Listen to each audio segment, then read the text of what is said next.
Hello.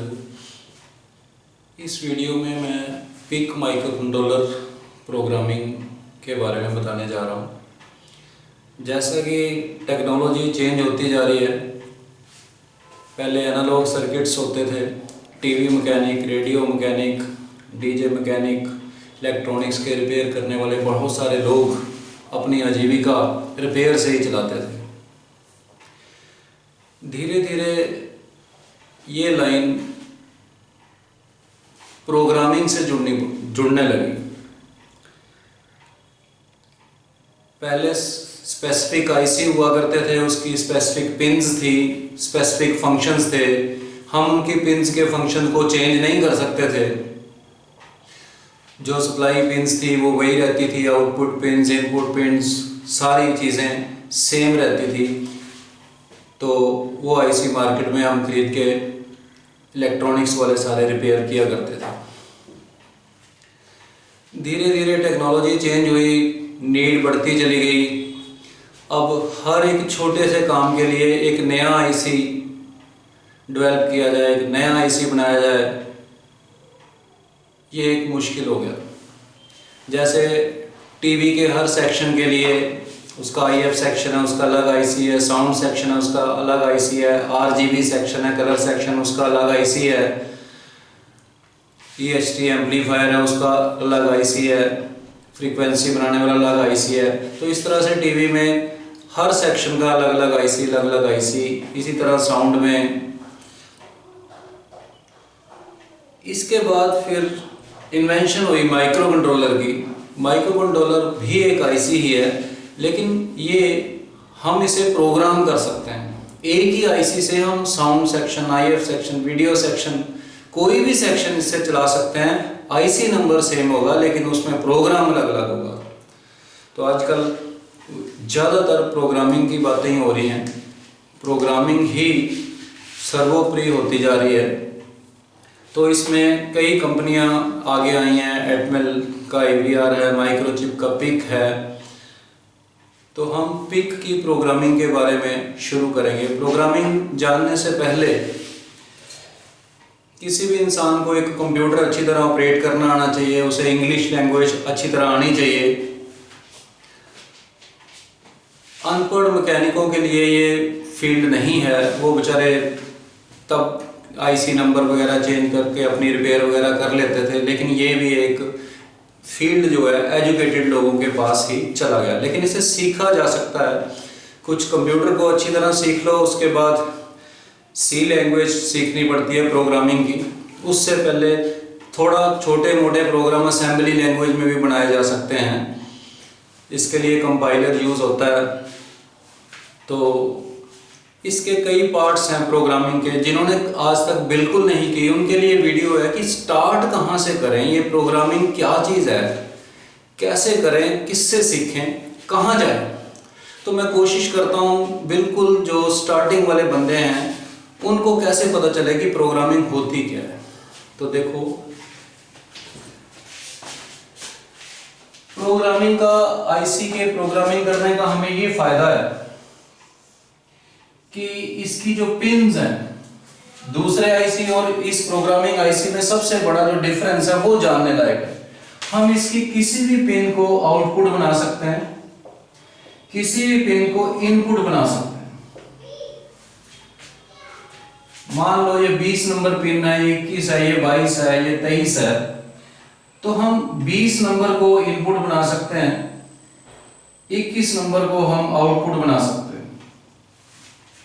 इस तरह से हम किसी भी पिन को कुछ भी बना सकते हैं। बस इस प्रोग्रामिंग वाले जो आईसी हैं पिक के या AVR के, उनकी कुछ पिनों को हम चेंज नहीं कर सकते। वो सप्लाई पिन्स होगी, positive pin, negative pin, clock pin.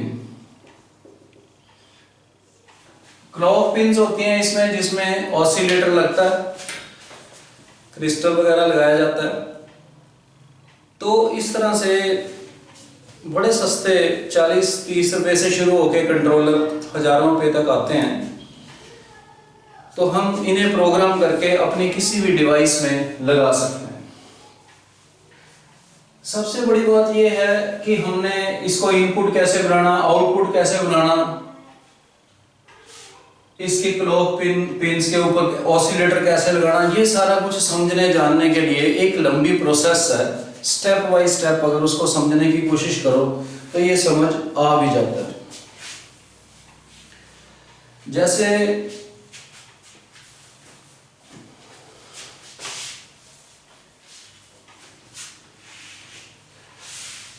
अब सबसे पहले क्या है प्रोग्रामिंग में, आईसी के अंदर रजिस्टर्स होते हैं।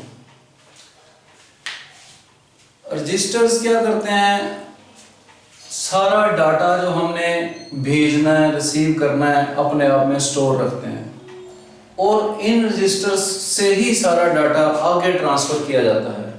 हर एक आईसी का अपनी कंपनी का कैलकुलेशन है, उसके अपने रजिस्टर्स हैं, उनके नाम हैं। तो जो चीज जिस सॉफ्टवेयर में हम आईसी का सॉफ्टवेयर लिखते हैं उसे हम कंपाइलर कहते हैं। कंपाइलर क्या करता है, हमारी इंग्लिश और न्यूमेरिक लैंग्वेज को कंप्यूटर लैंग्वेज में बदल देता है। क्योंकि आईसी सीपीयू ही है, कंप्यूटर ही है, वो सिर्फ बाइनरी या हेक्स कोड 1010 की लैंग्वेज ही समझता है हमारा आईसी और कंप्यूटर भी। तो हमने उसको 10 और बाइनरी या हेक्स लैंग्वेज में ही सब कुछ कैसे समझाना है, ये बड़ा डिफिकल्ट है। हम बड़े बड़े बाइनरी कोड्स अगर लिखना शुरू करें तो हमारा सॉफ्टवेयर लंबे हो जाते हैं।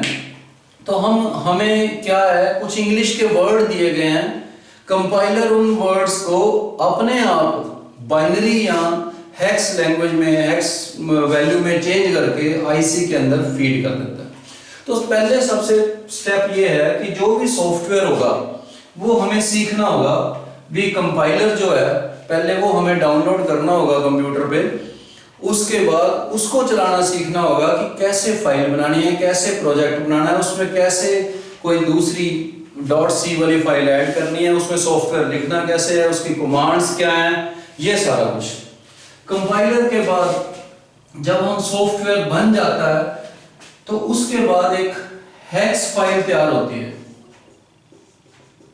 ये हेक्स फाइल एक तरह से आपके सारे सॉफ्टवेयर का निचोड़ है। इस निचोड़ को हमने अपने माइक्रो कंट्रोलर के अंदर डालना है।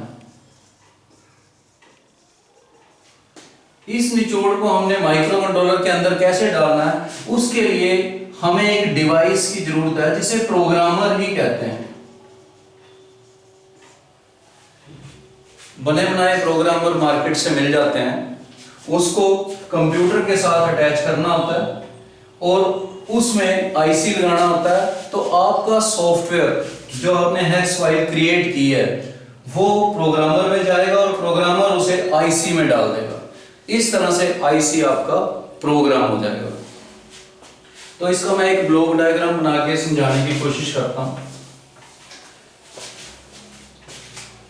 सबसे पहले ये सॉफ्टवेयर है इन पीसी, कंप्यूटर के अंदर। उसके अंदर आपने अपना सॉफ्टवेयर लिखा, फिर उस पीसी ने उसे कंपाइल किया और उसको हेक्स फाइल में कन्वर्ट कर दिया। कंप्यूटर का इतना ही काम है कि आपके लिखे हुए सॉफ्टवेयर को कंपाइल करके वो हेक्स फाइल में कन्वर्ट कर देगा। कंपाइल करने से पहले आप जब सॉफ्टवेयर बनाओगे, लिखोगे तो कई एरर्स आएंगे। वो मैसेजेस देगा, ये एरर है, ये एरर है। आपको वो एरर्स सारे ठीक करने के बाद आपकी अगली यात्रा चलती रहेगी जब तक कि कोई एरर ना आए। एंड में जाके कंपाइल करके वो हेक्स फाइल बना देगा। हेक्स फाइल ही हमारा सब कुछ है फाइनल। उसके बाद हेक्स फाइल कंप्यूटर के अंदर ही है, अभी आपके आईसी में नहीं गई। अब आपके माइक्रो कंट्रोलर को ये हेक्स फाइल हम एक मार्केट से प्रोग्रामर लेते हैं, अपना भी बना सकते हैं, लेकिन आजकल सब कुछ बना बनाया मिलता है। हेक्स फाइल से आपका प्रोग्राम प्रोग्रामर में जाएगा और प्रोग्रामर आगे आपके माइक्रो कंट्रोलर में उस हेक्स फाइल को बर्न कर देगा और ये माइक्रो कंट्रोलर में वो फाइल आ जाएगी। अब आपका आईसी प्रोग्राम्ड है, अब आपका आईसी प्रोग्राम्ड है। अब इस आईसी को आपने जो भी हार्डवेयर डिजाइन किया हुआ है, जिस हार्डवेयर को दिमाग में रख के उसे प्रोग्राम बनाया हुआ है, उस सर्किट में आप लगा दोगे तो ये काम करेगा। कहने का मतलब है, मान लो आपने एक पिन पे कोई स्विच लगाना है, तो आपने कोई स्विच लगा दिया। 10 नंबर पिन पे आपने कोई एलईडी लगानी है, तो मान लो आपने कोई एलईडी लगा दी है। स्विच दबाने से एलईडी ग्लो करनी चाहिए या ब्लिंक करनी चाहिए या क्या करना चाहिए, जो भी आपने सॉफ्टवेयर हार्डवेयर लिखा है वो सारा कुछ आपको यहाँ पे नजर आना शुरू हो जाएगा।